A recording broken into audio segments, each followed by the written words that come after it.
The night air hung heavy over the sugarcane fields of 1895 Louisiana. A mist crawled along the ground, curling around the tall stalks like fingers reaching from the past. No wind stirred, yet there was movement, shadows shifting in ways that could not be explained. Welcome to the plantation that history forgot, the land where whispers linger longer than footsteps, the ground where vanished souls left no trace.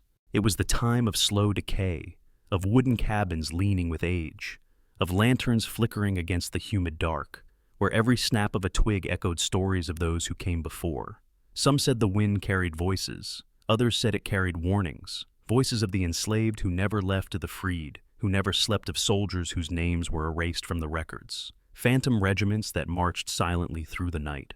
Imagine stepping into that field, the sugarcane swaying with an almost conscious rhythm, your own heartbeat suddenly loud against the soft creak of timber, the smell of earth damp and sweet mingled with the faint hint of smoke. The stories said the ground remembered, that it could replay the past for those who would listen closely enough. And if you were still, truly still, you might see them. Shadows at the edge of vision, figures that disappear when you look directly at them. Before we begin, leave a comment where you're watching from and the exact time you're listening. Share the moment you feel that chill, the instant when history becomes almost tangible, when the line between what was and what lingers blurs. These fields are silent, yet they scream, and tonight you will hear a fragment of that voice. Every path in these plantations carried secrets. Every cabin held the weight of unspoken sorrow, and every dawn brought rumors, stories told in whispered tones, of disappearances that left families hollow, of dream warnings that no one could decipher. The folklore was as thick as the cane, as real to those who believed as the soil beneath their feet. You will hear their echoes, and you will step lightly, for some of these shadows do not forgive. The plantation stretches endlessly, rows of sugarcane like sentinels, standing guard over histories that never found a voice in the official records. And in that silence, in the thin light of dawn or the heavy gloom of evening, you might notice something, a figure standing just beyond reach, watching, waiting, a spirit caught between the life it lost and the story it demands be remembered. This is not just a story of the past. It is an invitation to step into a world where every detail matters, where every shadow might hold a secret, where the unseen has as much power as the known, and as you listen, feel the weight of the air, the pull of history, the sense that even after more than a century, the land remembers, the lost are still walking, the ghosts still linger, and their stories are waiting to be heard. The year was 1895. The Louisiana sun draped the sugarcane fields in a heavy golden haze, yet beneath the warmth lay a chill that crept along the spine unexplained. Stalks towered above, swaying with whispers of lives long vanished. Dirt paths wound through the plantation like veins, cabins leaning cracked and scarred by generations. Every shadow seemed to stretch unnaturally, as if the land itself were alive. Wooden cabins stood in clusters, their timber gray with age. Smoke from distant chimneys mingled with the humidity. Each cabin held secret stories etched into the walls, faint scratches from hands that had long been gone. The wind carried faint echoes of laughter. Or was it crying? Lanterns no longer swung in the windows, yet a dim flicker seemed to linger in the corners. The air itself seemed to breathe with memory. Between the cabins, the sugarcane formed walls that rose impossibly tall. The stalks whispered with the movement of unseen figures. Every rustle sounded like footsteps, every shadow like a presence. The soil was soft, damp, and alive with history. Here, the ordinary blended with the extraordinary, creating a stage where fact and folklore danced together. The plantation became a world of waiting, of watchfulness, of untold stories. Children once ran along these paths. Now silence pressed against the skin like a physical weight. Moss-draped trees framed the plantation edges, casting dim, fragmented light. The forest beyond held its own secrets. The hum of insects was constant, a quiet backdrop to unseen activity. Footsteps that never belonged to the living echoed faintly. And for a moment, it seemed the plantation itself was observing. Smoke from old fires lingered faintly in the air, a hint of ashes mixed with the sweet scent of cane. Some said these were reminders, some said warnings. Shadows twisted unnaturally in the corner of the eye. Shapes moved where no one stood. Every detail from the bent fence posts to the broken barrels carried a memory, a story left incomplete. The land held its past close, unwilling to release it. The town nearby pulsed with life, yet carried its own shadows. Streets narrow, lined with worn homes. Churches with peeling paint held congregations, whose voices echoed with resilience. Markets bustled yet. At night, whispers traveled the alleyways. Stories of spirits walking freely, of children lost and returned changed. Elders spoke of dreams that predicted disappearances. The ordinary blended seamlessly with the supernatural. Nightfall transformed the plantation entirely. The moonlight sliced through the cane, casting eerie shifting patterns. Paths led nowhere, shadows moved without cause. The wind seemed to carry voices soft, urgent, incomprehensible. Each sound was magnified, every snap of a twig deafening. The boundary between the living and those long gone blurred. Footsteps followed you where none should be. In the cabins, the floors creaked as if echoing the past. The air smelled faintly of smoke and sweat. Items left behind were arranged by some unseen hand. Clothing tools, remnants of meals. Everything spoke of lives interrupted, of labor and loss. And in the silence, the land whispered secrets, faint and insistent. The plantation became a memory pressed into reality. Fires once lit to cook or to ward off insects now appeared in stories alone. A cabin burning in rumor, a warning in folklore. Neighbors spoke of flames that rose without cause, of shadows dancing within them. Yet no official record confirmed these events. The plantation's ghostly reputation grew. As the sun set, the shadows lengthened, thickened, and seemed to anticipate something unseen. Beyond the cane, the forest was dense and watching. Moss-hung branches swayed despite still air. Insects hummed, birds called softly. Yet there was something deeper, the sensation of being observed, not by animals, not by humans, but by the memory of those who had walked these paths before. The land was a witness, patient, enduring, waiting for someone to truly see. Children's toys lay abandoned in corners. Rusted tools leaned against walls. Every object seemed to vibrate with history. Each footprint in the dirt became a story. Each crack in the timber, a record of sorrow. The plantation existed as both home and archive, a place where memory and myth were inseparable. The air thickened with anticipation, as if warning of what would come next. The sugarcane moved unnaturally in the windless fields. Shadows between the stalks shifted and multiplied. Figures were glimpsed at the edges of vision, fleeting, intangible. Locals whispered of spirits walking in the moonlight, of laborers who never left. The history of suffering became tangible, pressing present. Every step forward carried the weight of centuries. In the distance, a wooden fence leaned precariously. The sun set behind it, casting long, angular shadows. Ghostly silhouettes seemed to pass beyond the posts. Lanterns, long extinguished, flickered faintly in memory. The plantation was a stage, the audience invisible. History unfolded silently, uninterrupted by time. It was here that fact and folklore were inseparable. Small animals scurried through the underbrush. Their movement triggered a memory, a rustle from decades past.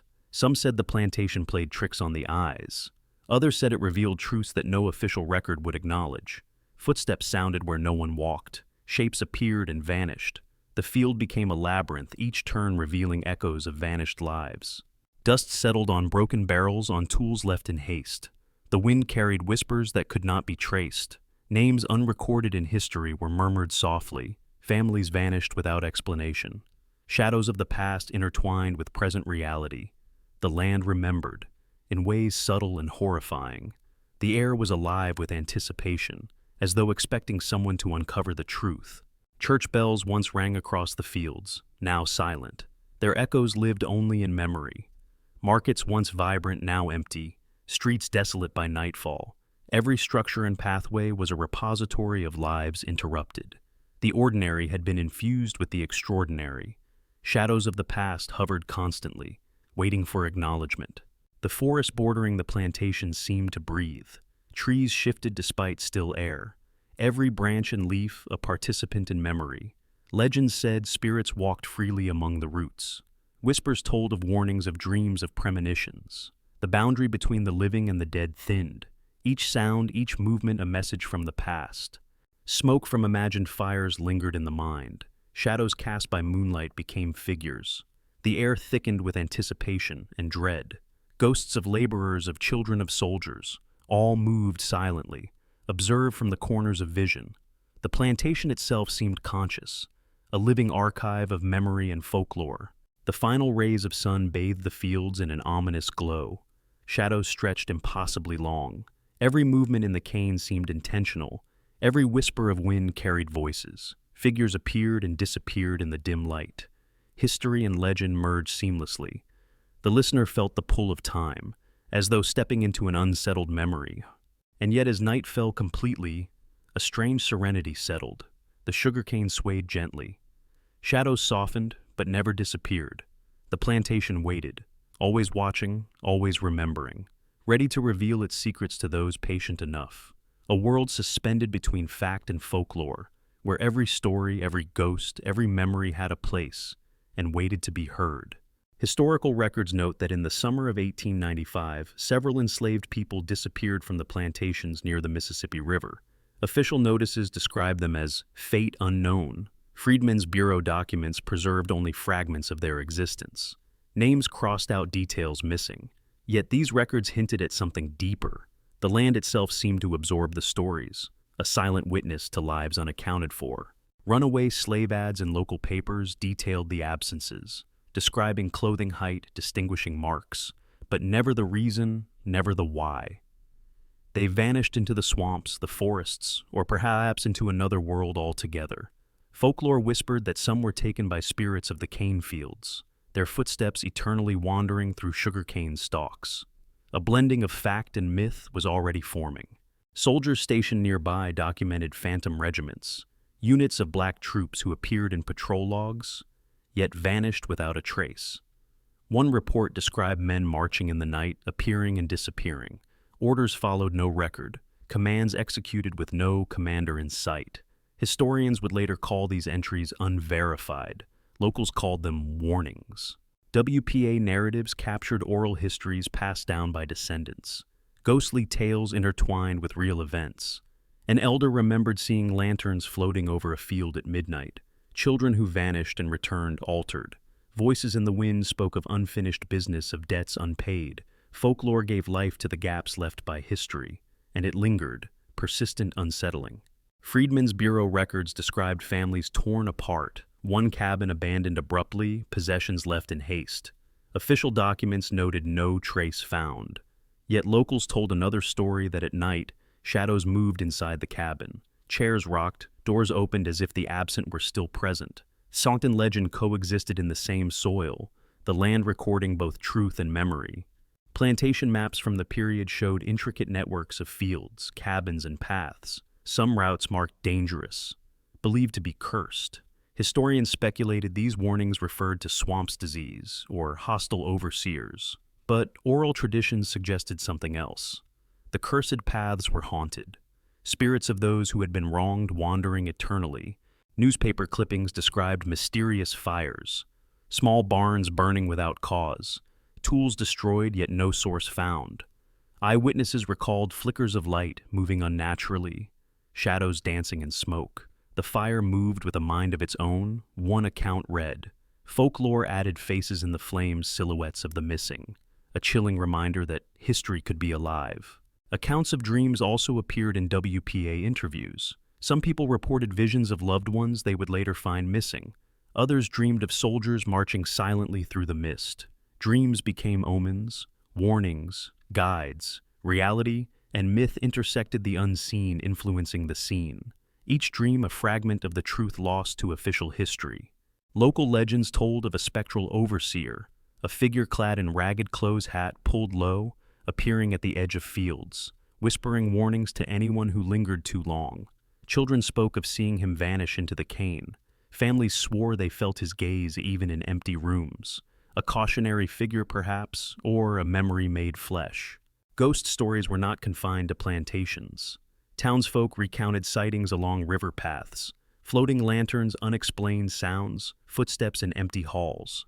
One account told of a drumbeat that echoed nightly, as if the phantom regiment was still training, still marching. Fact records had no explanation, folklore filled the gaps, and the stories persisted. Personal letters surfaced, describing disappearances in cryptic terms.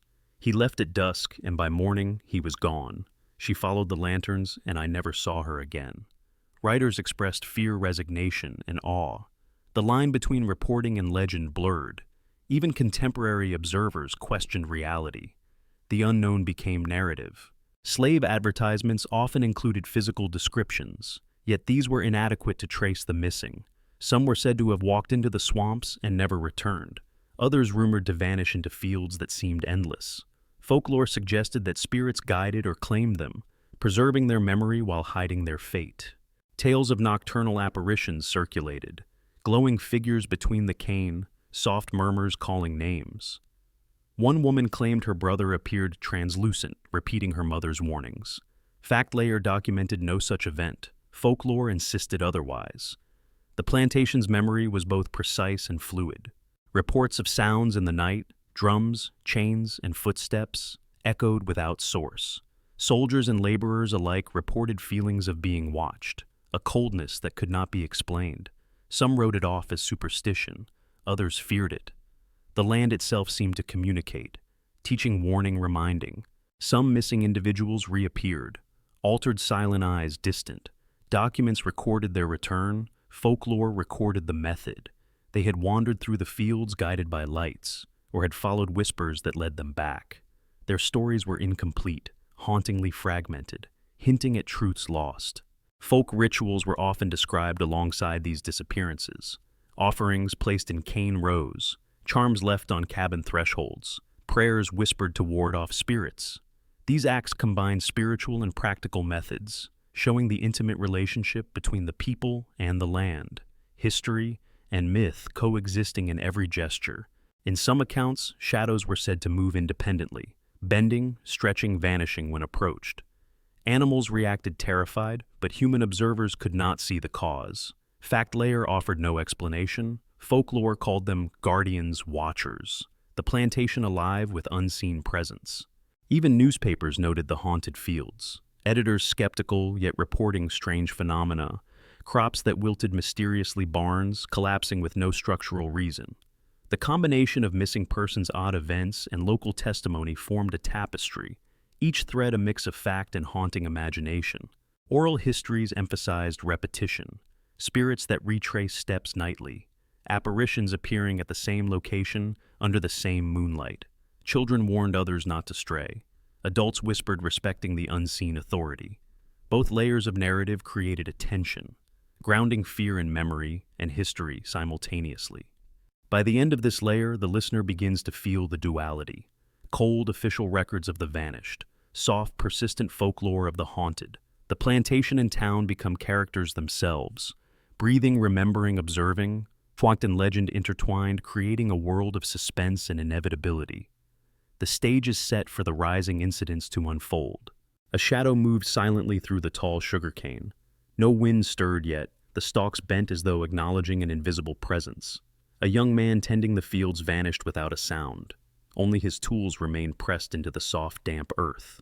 Whispers carried across the plantation, growing louder at dusk, telling of others who had walked into the cane and never returned. The air seemed to hum with anticipation, as if the land itself remembered each disappearance. Nearby, a small cabin stood abandoned. A family once lived there, their belongings left in haste. A faint smell of smoke lingered, though no fire had touched the building.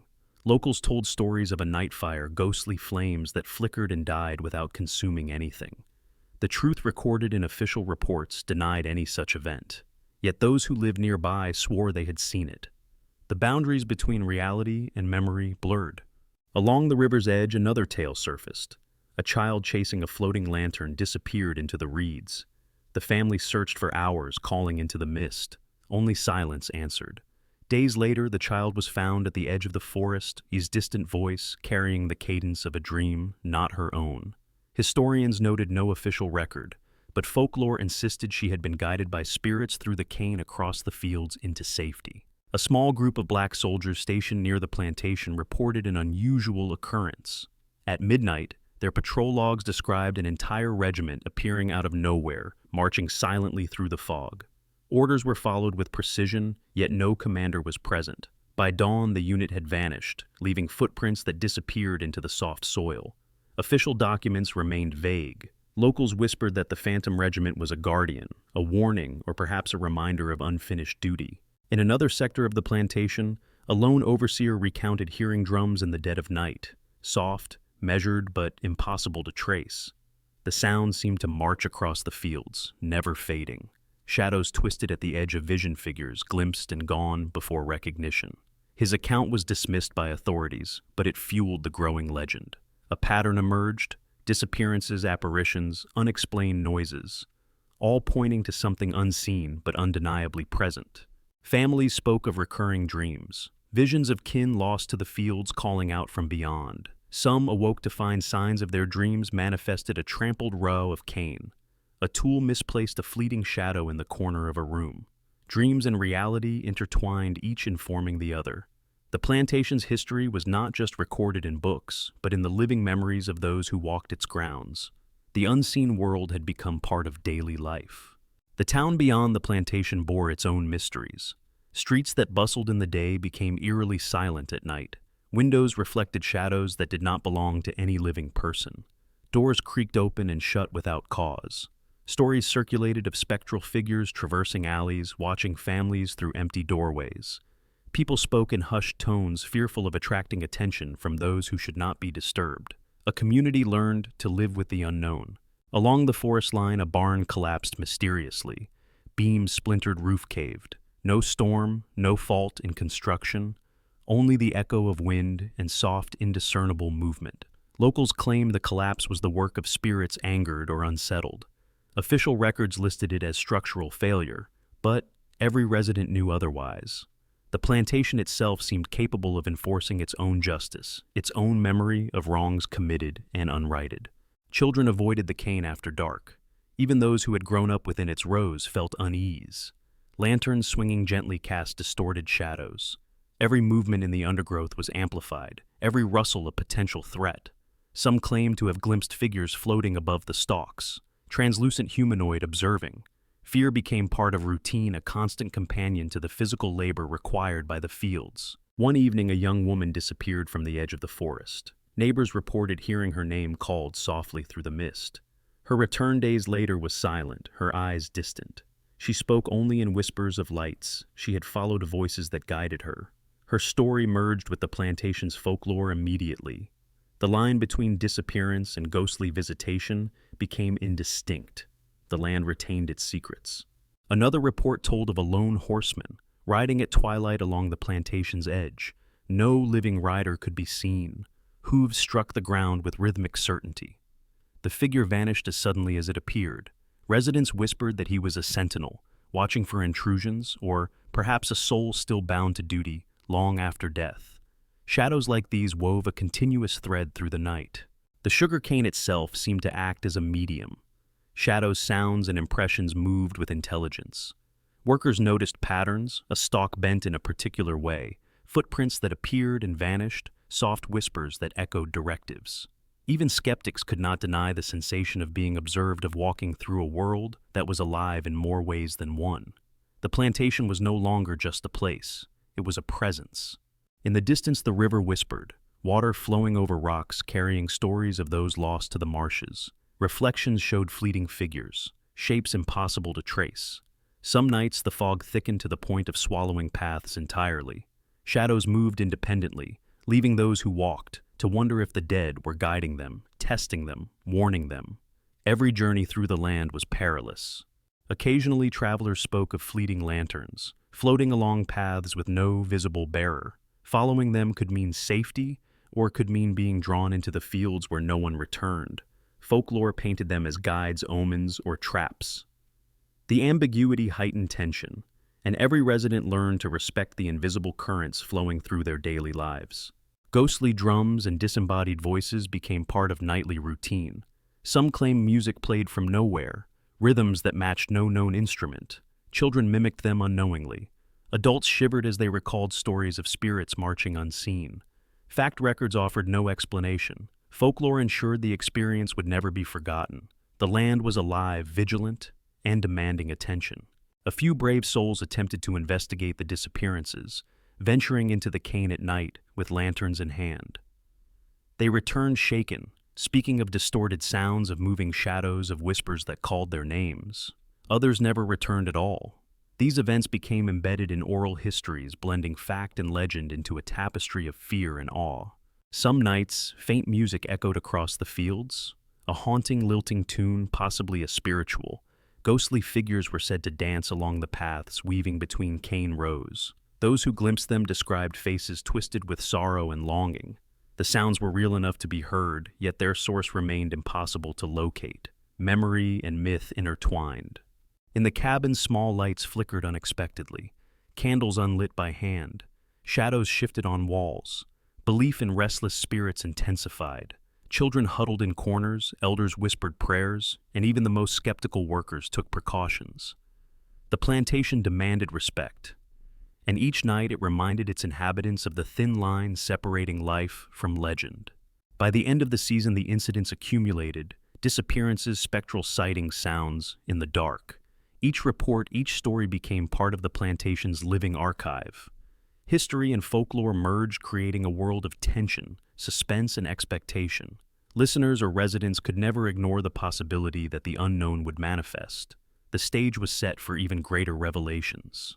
Maps and military records revealed paths once trodden by exodusters, families migrating in hope of freedom. Their trails traced on parchment, yet many stops remained unrecorded. Some fields appeared empty on maps, though locals whispered of vanished encampments. The land kept secrets no document could capture. Shadows lingered over these paths, reminders of those lost. The record of movement incomplete, like a song missing verses. Reports from Reconstruction-era officials noted abandoned cabins, some missing entire families. Inventories listed only remnants, a cracked dish, a child's shoe, a torn garment. Official notes expressed confusion. Fate unknown was the only conclusion. Folklore filled in the silence, spirits guiding warning, or trapping those who strayed too far. These parallel realities intertwined seamlessly in memory and retelling. Dream narratives were pervasive. Elders recalled visions foretelling disappearances, a child crying for help in the night, only to vanish the following day. Soldiers in nearby garrisons reported premonitions of phantom troop movements. Dreams and omens were as binding as law. History recorded the facts. Folklore recorded the meaning. Listeners felt the tension between what was written and what was whispered. Sacred rituals were conducted to appease unseen forces. Offerings placed in cane rows, charms tucked into cabin walls, prayers whispered at river crossings. Fact documents made no mention, but oral histories insisted these acts shaped outcomes. The land responded to intention, to respect, to belief, a symbiosis of survival memory and spiritual practice. The Phantom Regiment returned to stories. Logs described vanished soldiers whose names appeared, then disappeared from official rosters. Observers swore they heard rhythmic marching in the mist. Commands followed without a leader. Historians questioned the validity.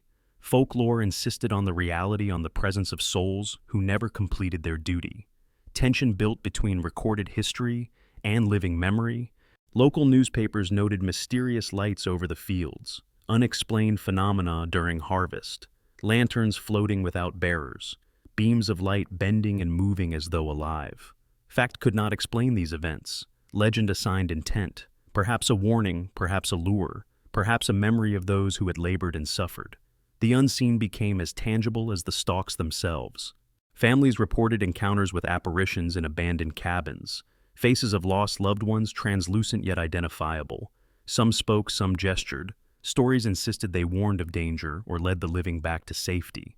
Official reports dismissed these events. Oral history preserved them. Both layers persisted in parallel, neither entirely verifiable, both undeniably powerful. In the towns beyond, the plantation markets and churches became stages for the uncanny.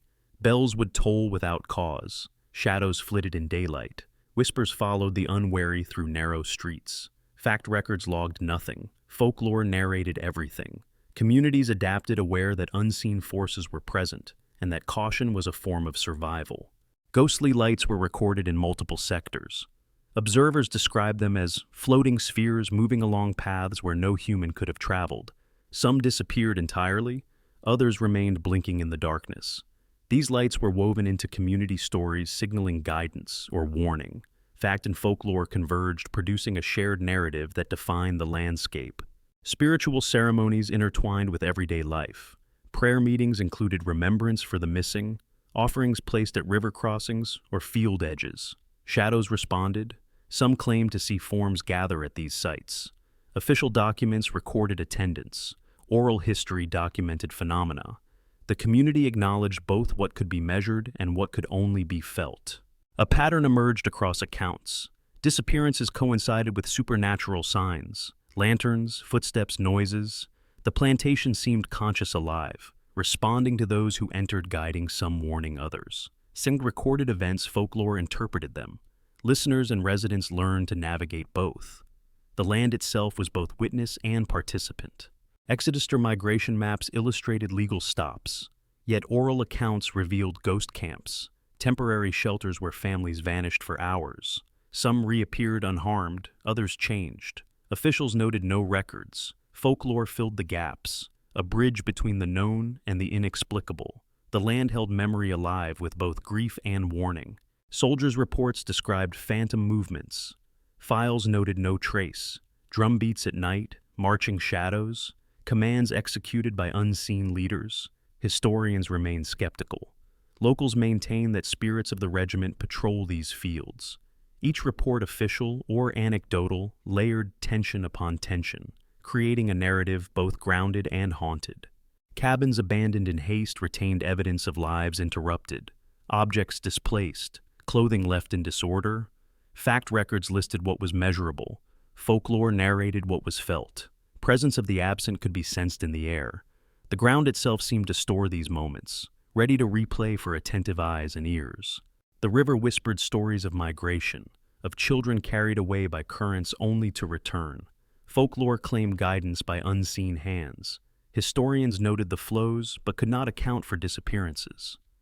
The stories reinforced the idea that both water and land retained memory, tangible to those who respected its presence.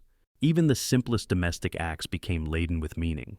Doors opening or closing without wind, chairs rocking, shadows moving independently. Fact reports ignored them. Folklore preserved the events as guidance, warning, or remembrance. The mundane became extraordinary. History became layered alive, haunting. Residents spoke of lights flickering in fields moving along familiar paths. Children warned each other. Adults whispered prayers. Some dared to follow them and returned altered. Others never returned. The plantation enforced its own rules. Memory and myth entwined. The landscape became a living entity. Every disappearance, every spectral sighting, every unexplained event heightened tension. History and folklore intertwined. The plantation became a character itself, demanding attention, respect, and acknowledgement. Each observer felt the pull of the unseen, the weight of centuries, anticipation of the next event, the stage perfectly set for climax. By the close of this section, listeners feel the duality, the rigor of documented history, the vividness of folklore, the tension between the two layers propelling the narrative forward. Anticipation builds, the rising incidents are complete, and the stage is primed for the deep bridge and climax. The plantation seemed to breathe as night fell, windless yet alive. Shadows stretched unnaturally across the cane, moving as though driven by some unseen force. Lanterns flickered in abandoned cabins, their light bending unnaturally. Every corner, every path, every edge of the fields held potential revelation. The land itself was ready to reveal its secrets. The missing soldiers' phantom regiment returned in whispered stories, marching silently across fog-laden fields, their boots striking the earth in precise rhythm. Orders carried in whispers, executed with no visible commander. Official records provided nothing. Folklore insisted they were still completing their duty, still guarding the land, still waiting. At the cabin near the river, traces of vanished families appeared again. Furniture shifted, footprints formed and disappeared. Smoke from imagined fires lingered faintly. Elders whispered that the spirits were showing themselves, testing intruders, guiding the faithful. The plantation had become a theater of unseen actors, each performance repeating layered upon centuries. Dreams and omens intensified. Children and adults alike reported visions of the missing. Some followed lanterns, others heard voices calling names long forgotten. When they awoke, objects were displaced, pathways rearranged. Fact and folklore were intertwined, impossible to separate. Reality itself seemed malleable. In the town, bells tolled without cause. Windows reflected movement where no one stood. Shadows passed through walls. Whispers in the alleyways carried warnings and histories. People avoided certain streets. Prayers were whispered in homes. Respect and fear mingled. The community learned to live with the presence of the unseen. Along the forest boundary, spectral figures appeared, translucent yet unmistakable. Shadows of soldiers, children, and elders intertwined. Lanterns floating in the mist guided some, warned others. Objects moved on their own, responding to unseen hands. Every event carried weight, the past pressing directly upon the present. The river reflected ghostly lights, ripples bending unnaturally. Apparitions seemed to walk upon water. Families reported hearing names whispered across currents. The landscape was alive with memory and warning. Back documented nothing, yet folklore recorded everything. The dual narrative climaxed in the night's uncanny symphony. Abandoned cabins became stages for heightened activity. Doors opened, floors creaked, figures appeared in corners and vanished. Smoke swirled though no fire burned. The land seemed to respond to the observer's presence. Lessons, warnings, memories, and grief manifested tangibly. Each moment intensified the suspense. A solitary overseer reported hearing drum beats from phantom soldiers. Footsteps accompanied them. Commands were echoed by no one visible. Shadows marched with uncanny precision. The land itself seemed orchestrating these events. The unseen regiment had become both legend and reality, the ultimate bridge between history and myth. A young woman vanished near the Sugarcane. Neighbors heard her name called softly. Days later, she returned, altered, silent. She described lights guiding her, whispers shaping her steps. Official records remained silent. Folklore preserved the events vividly. The climax of human interaction with the unseen reached its peak. Children who dared to wander felt invisible eyes upon them. Lanterns bobbed in the cane rows.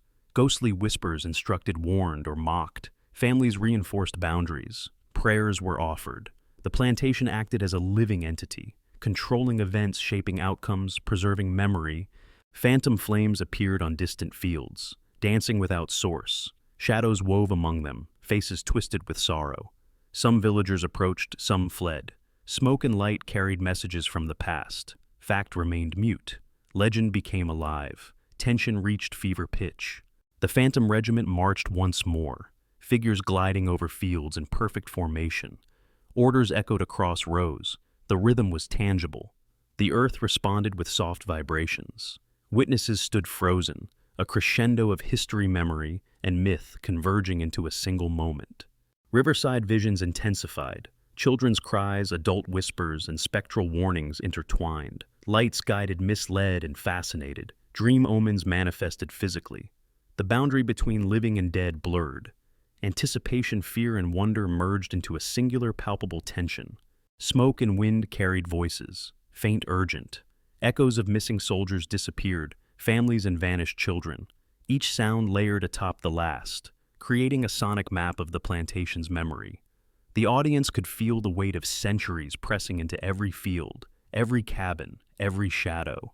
In the abandoned cabins, objects moved, chairs rocked, floors creaked. Lanterns lit by no hand. Footsteps sounded though no one walked. Shadows of the missing lingered. The plantation was revealing the extent of its secrets. The climax reached the intersection of past and present, fact and folklore. Every path, every alley, every field became a stage for heightened phenomena. Sightings, sounds, dreams, and lights all converged. Suspense, fear, and awe mingled. Each observer felt the pull of unseen forces. The unseen history demanded recognition, acknowledgement, resolution. The final moments of night brought a surreal calm. The phantom regiment retreated, shadows settled, whispers faded, lanterns dimmed. The plantation seemed to sigh, releasing tension while retaining secrets. Observers were left with memory, fear, and awe. The climax concluded, yet left the landscape charged with unresolved mystery. And so, the deep bridge ended. The rising incidents had reached their peak. Every story citing disappearance and whisper converged. The plantation held its breath. The unseen retired to the edges, leaving the living to absorb the full weight of history, myth, and memory. The stage was set for aftermath echoes and final reflection. The sun rose slowly over the abandoned plantation, mist curling above the cane like lingering memories. Shadows of the past remained etched into every stalk. Families who once labored here were gone. Some vanished, others scattered. The land held their stories, whispering them to anyone who would listen. Even in absence, presence persisted. Cabins remained weathered and sagging. Doors creaked in the wind, yet no hand had moved them. Furniture lay in quiet disarray, each object a testimony, a relic of lives interrupted. The wind carried echoes of laughter, cries, and whispers. Some said spirits lingered, guiding warning or simply watching. The plantation had become both archive and stage. Paths once trodden by the missing stretched endlessly. Footprints faded, but stories endured. Lanterns long extinguished cast imagined light in the mind's eye. Residents long gone left memories that intertwined with the landscape. Observers centuries later could feel the weight of absence. History and folklore converged into a living, breathing narrative. The river murmured past the fields, waters reflecting the shadows of unseen travelers. Families spoke of lights and figures moving along the banks. Some claimed to hear voices calling names. The missing, the vanished, the forgotten. Even modern visitors felt a chill, a tug from the past, echoing the original disappearances and warnings. In towns beyond, elders passed down stories, whispered accounts of ghostly troops, vanished children, spectral flames. Reports faded, documents lost, yet oral history persisted. Spirituals sung in churches carried the weight of vanished lives. Songs became vessels for memory, bridging past and present. The land, the people, and the stories remained inseparable. Even now, the cane fields sway with a life of their own. Shadows twist in the corner of vision. A subtle movement in the mist suggests someone or something is walking unseen. Those attuned to the history feel it most keenly. The plantation remembers, it waits, and it teaches. The echoes of lives unfinished remain. Researchers who ventured here found records incomplete, files lost or destroyed. Yet fragments persisted. Faded letters, worn maps, fragmented logs. Each artifact hinted at events officially unrecorded. Folklore provided context, filling in silence with narrative. The intersection of fact and myth remained palpable. Children grew up hearing the stories, warning them, shaping their sense of place.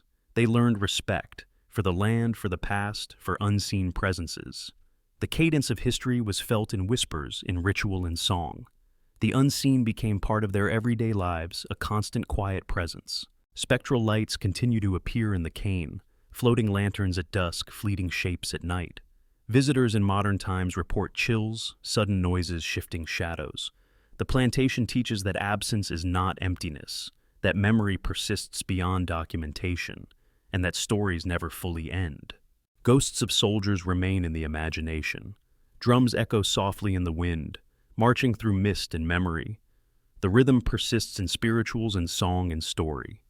A connection between past and present, tangible yet intangible, felt rather than seen. The Phantom Regiment continues to march, in the hearts of those who remember. Cabins, ruins, and fences remain as silent witnesses. The stories embedded in every nail, every board, every path. Scholars record, historians speculate, but the land itself holds the truest record. Every footstep in the dirt, every ripple in the river, every sway of the cane, speaks of lives that were, and lives that continue to echo. Dreams continue to visit descendants. Visions of ancestors, warnings, premonitions. The line between history and folklore persists. Both teach, both warn, both preserve memory. Listeners feel the pull, the weight, the haunting beauty of lives and stories that never fully left. Even when abandoned, the plantation breathes with history.